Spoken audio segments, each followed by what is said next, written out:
This is a presentation on lifelong learning by Dana Wrights, April Shelton, and Elizabeth Neill.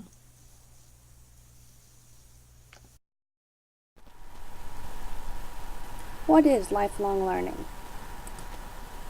Lifelong learning is flexible. Learning needs to be available at different times, in different places, and through different modes. It needs to be dynamic. It needs to be informal. It also needs to be individual. Lifelong learning is not one size fits all. It should fit the needs of the individual instead of being an out-of-the-box method. It should be relevant. It should build on existing professional skills instead of just acquisition of general knowledge. It should be self-directed. The individual takes the initiative and responsibility for what occurs by choosing, guiding, and evaluating their learning activities. And it needs to be timeless. Learning never stops. It should go beyond traditional education and extend throughout our adult life. And these 5 characteristics make a great little acronym that describes how important lifelong learning is. It should always come first. Why is lifelong learning important? How important is the role leaders play in lifelong learning? Hemington states that a healthy learning environment is dependent on strong leadership, teamwork, and empowerment, mentoring, and how it connects to the mission and vision.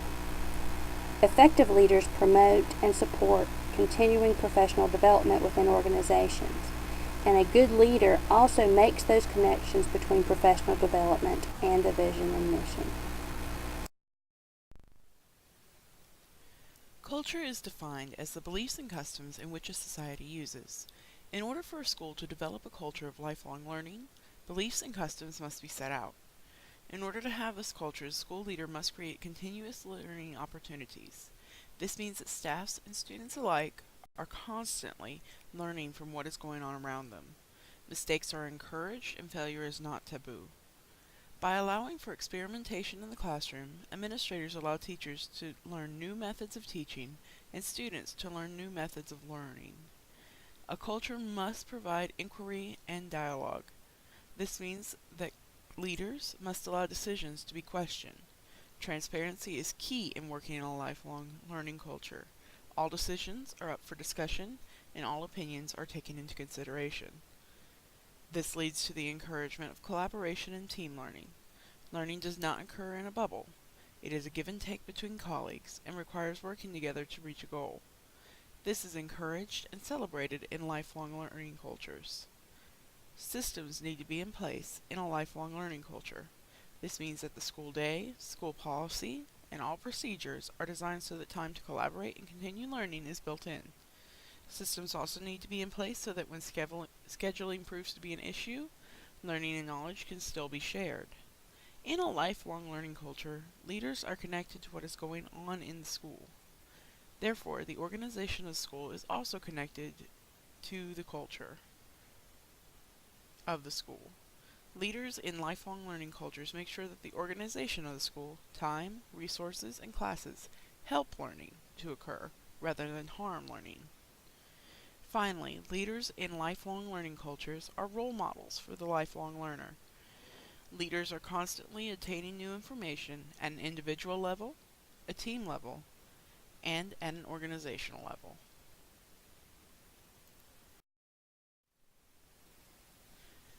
The first of the essential conditions or needs of lifelong learning culture is a thinking atmosphere. This starts with reflection time that is tailored to the learner. Some learners may be quick and reactive. Others will need soak time and need to have a moment away before reconvening to discuss. Collaboration is also needed. As mentioned before, learning does not occur alone. Peers need to be encouraged to work together in order to develop ideas and processes. This collaboration needs research options. A professional library provides a perfect option for this and sets the tone that the school is a place of research and learning. Faculty conferences allow for members of the faculty to demonstrate what they have learned. This also leads back to the collaboration piece of a thinking atmosphere.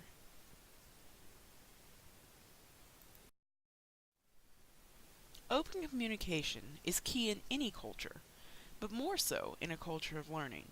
Feedback needs to be given so that mistakes and miscalculations can be rectified. Feedback also needs to be given to encourage and point out excellence. Teachers in the lifelong learning culture need to be supported by leaders, both in mistakes and successes. The classroom of a lifelong learning culture is open to everyone. There is transparency and respect for all points of view, including parents and community members. Communication is not just open in the lifelong learning culture, but also diverse. Each learner is different. Communication needs to be varied in order for every learner to be reached and process the information. As stated in 7 times 7 Ways by Hackos, educators are barraged by memos, emails, and a myriad of communication styles. Diverse learners in the 21st century respond to communication differently. So whereas a memo in an email may work for some, others may need face-to-face interaction. One of the harder parts of the culture of lifelong learning is the need for an outside observer. While traditionally observations are nerve-wracking evaluations conducted by administration, the observation of a lifelong learning culture is different.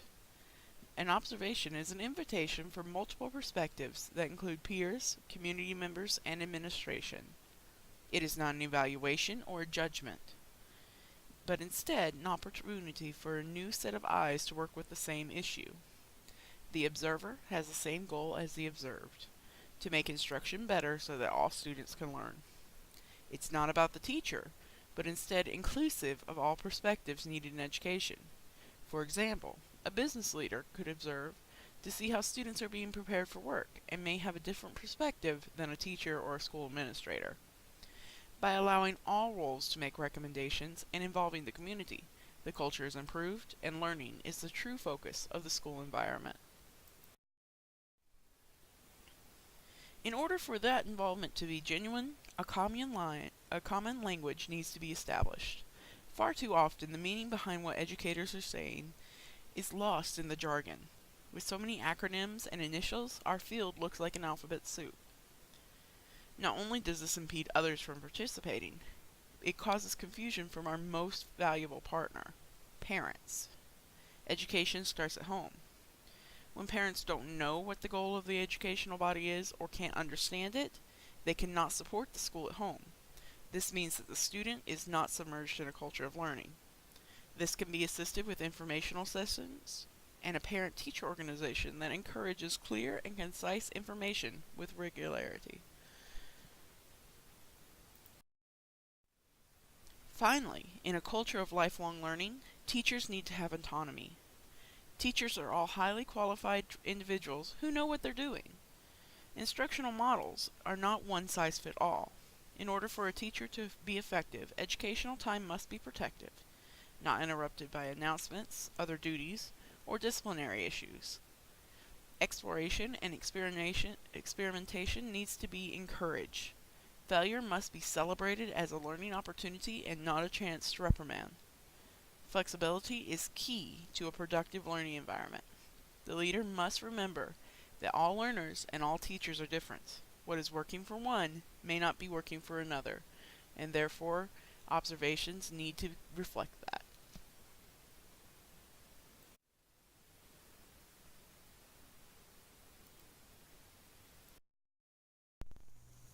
In considering strategies to create lifelong learners, Michael Fullen offers the simple idea that a leader must be a learner as well. He states, "More and more it appears that you don't have to be a superstar to be effective. Rather, you need to work on being a clear-headed, persistent learner in the setting in which you work, with an eye to the bigger picture." Fullen would also tell us that leading is, quote, "neither a science nor a profession.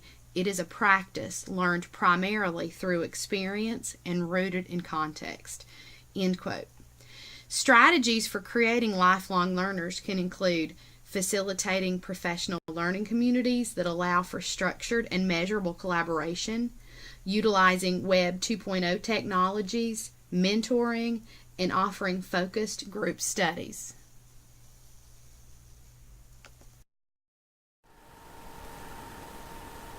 Another strategy that effective leaders use are good facilitation techniques. An effective leader runs their organization like we expect good teachers to structure their classrooms. Leaders encourage and facilitate their staffs to take more control of their learning process. Examples of good facilitation is enabling staff and groups to work effectively and collaboratively. They provide structure and expectations. They encourage participation across all staff members. They make connections. They ask probing questions.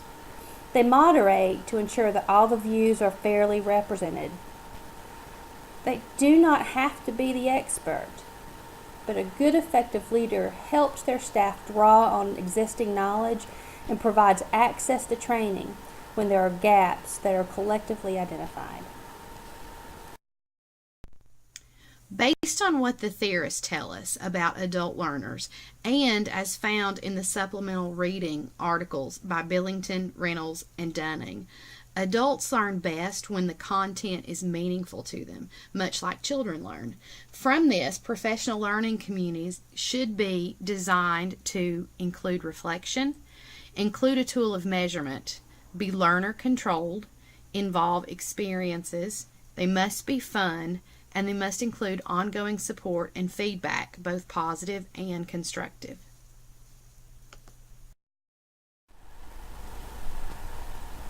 Another set of strategies are Web 2.0 technologies. They provide the ultimate flexibility to lifelong learning, as they're informal and they're just in time. Web 2.0 describes the various tools of the World Wide Web technologies that go beyond static web pages. They're interactive. They're dynamic. They allow collaboration and sharing. Examples are blogs, using tools like WordPress or Blogger, or even microbloggers such as Twitter. Wikis are an example of Web 2.0 technologies. Social networking sites such as Facebook and Edmodo. Even MOOCs, which are massive open online courses, are some of the newer Web 2.0 technologies. Other examples are places where documents can be co-created, such as Google Docs, which is what our group employed to complete this project, as well as resource sharing, which we did with Google Drive. An effective leader will empower their faculty to use Web 2.0 technologies by infusing it into everyday tasks, meetings, and professional development. The importance of mentoring to develop confident, strong leaders and to promote lifelong learning can't be overstated. As previously stated, research tells us the benefit of mentoring include an acceleration in the learning process, lowering turnover rates, increasing longevity, and helping those involved create beneficial networks for resources and support.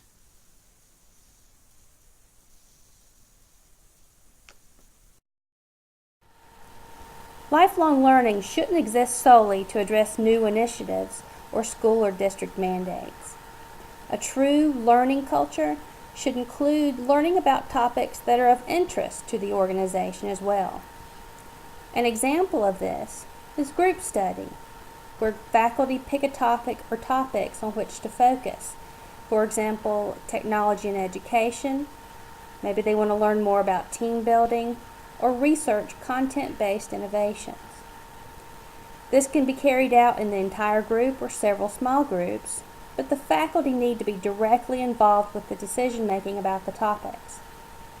The effective leader will set expectations and learning outcomes and make sure that they are clearly communicated, and the topic should be aligned with the mission.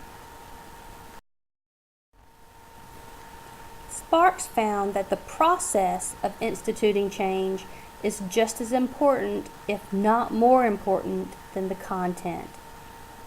Forcing change, for example, conjures resistance and rarely leads to a collective commitment, regardless of the quality of the idea or innovation.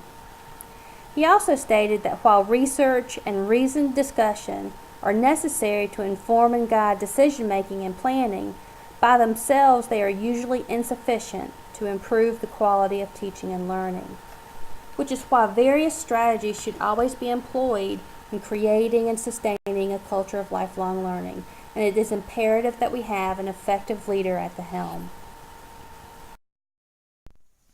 While all roadblocks can't be avoided, anticipating issues along the way can act as a bit of preventative maintenance. Remember, teachers can't be the only ones expected to grow and improve. Teams are vital and can be built based on functions. Communication is not a one-way system. These are only a few of the hierarchy issues that may arise.